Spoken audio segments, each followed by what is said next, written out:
Malapit lang ang umuwi si mama dito sa bahay galing sa probinsya, kaya naman inumpisahan na naming maglinis dito sa bahay. Umuwi nga pala si mama sa probinsya para magbakasyon at makifiesta. Baka kasi ang madatnan niya sobrang kalat dito sa bahay, kaya naman naglinis na kami. Sabihin na naman niya lagi kaming nakasiesta habang wala siya. Dinamay ko na nga rin pala sa labahin itong mga bedsheet ni mama para wala na siyang maseipa. Hi, ako nga pala si Dada Bro. Yung tipo ng tao na sa unang tingin masipag, lalo na pagdating sa pagkain. Oo, matakaw ako, matakaw sa goals, hindi lang sa pagkain. Buraot daw ako, oo, buraot kong makapangarap dahil yung mga pangarap ko laging above the clouds. Aminado ako, tamad din minsan, pahinga lang daw sabi nila, kaso ako yung taong maraming pahinga pero laging pagod. At higit sa lahat, certified pabigat sa bahay, kaya kung naghahanap ka ng inspirasyon sa buhay na medyo magulo, nandito lang ako. Dito nga pala sa bahay, tuwing naglalaba kami, lagi naming iniipon yung tubig. Nire-recycle kasi namin to, pampaligo. Joke lang. Hindi naman talaga ako naliligo. Ang sabi kasi ni Ate Rose, magtipid daw kami sa tubig. Kaya itong mga pinaglabahan daw na tubig, ipunin daw namin para daw pwede panglinis sa sahig sa mga pupo ng aso namin. Effective naman tong ginagawa namin. Biruin mo, every other day kami naglalaba, tapos nagka-car wash pa, madalas pa may mga bisita, pero ang bill namin 600 lang. Di nila alam, kaya naman kami nakakatipid sa tubig kasi every other day lang naman ako naliligo.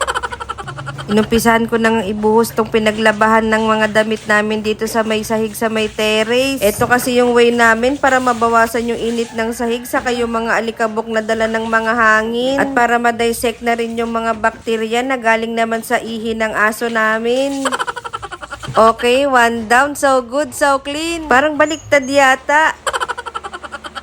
Konti pa nga lang nagagawa namin, gutom na kami agad. Siyempre, walang busog-busog kay Dada Bro, saka kay Ninang Thea, laging gutom. At dahil nga hindi na kami nakapagluto ng special na ulam, gagawin ko na lang special yung serbisyo. Lakas maka-waiter sa 5-star restaurant, pritong skinless lang naman yung dala ko. Ang sarap talaga ng ulam na ganito, 45 pesos lang, kasya na sa aming tatlo. On the other hand, wala na kasi kaming stock ng pagkain dahil hindi na kami nakakapamalengke. Minsan kasi nagkakatama ng lumabas ng kwarto sa sobrang init. At kung kailan hindi na nga mainit, sarado naman na yung palengke kasi gabi na. Kaya minsan nagtsatsaga na lang kami sa iba't ibang luto ng itlog. Ang mahalaga, nakatipid kami at saka busog. Kaya sabi namin kay mama, umuwi na siya kasi wala na kaming makain.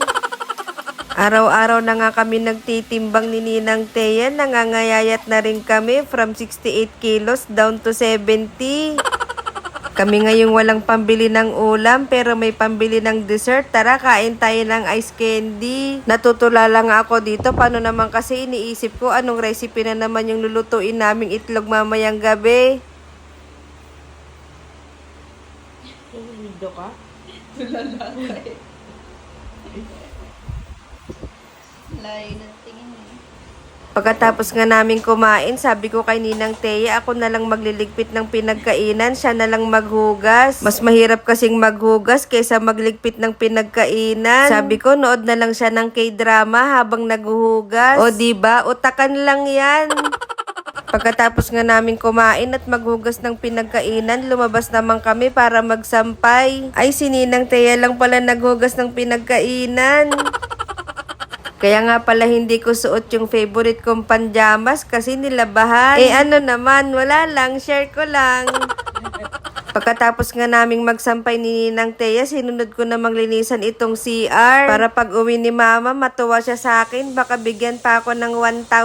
Pag binigyan niya ako ng 1,000, bibili talaga ako ng maraming masarap na ulam. Habang nagbubuhos nga ako dito sa may tiles, may nakita akong bawang. Buntis kasi yung kapatid ko, pantaboy daw to sa aswang. Nagtaka ako, bakit kalahati lang? Porque baka kalahati lang ng katawan nila yung lumilipad. Sabi ko, paano matatakot yung aswang dyan, baka pitikin lang yan. Next time kako, gawin namang isang buo para hindi naman mabitin sa panggisa yung aswang na makakakuha nito.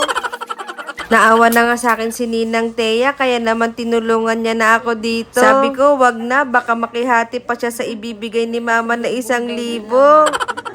Narinig nga nung kapatid ko na naglilinis kami ni Ninang Thea sa CR kaya lumabas siya para videohan kami at isisend daw niya kay mama. Sa tinagal-tagal kasi namin dito sa bahay, ngayon lang namin naisipang maglinis ng CR. Lagi kasing si mama at saka yung kapatid ko. Nung napanood nga ni mama yung video, sabi niya very good daw kami pero wala daw kaming 1,000.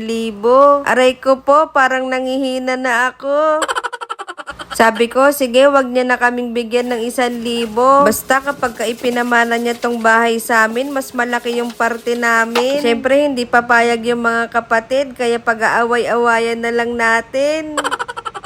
Hi, salamat. Natapos din sa mga gawain. Magpapahinga na muna ako dito sa sala namin. Salamat nga pala sa lahat ng nanood. Paalam!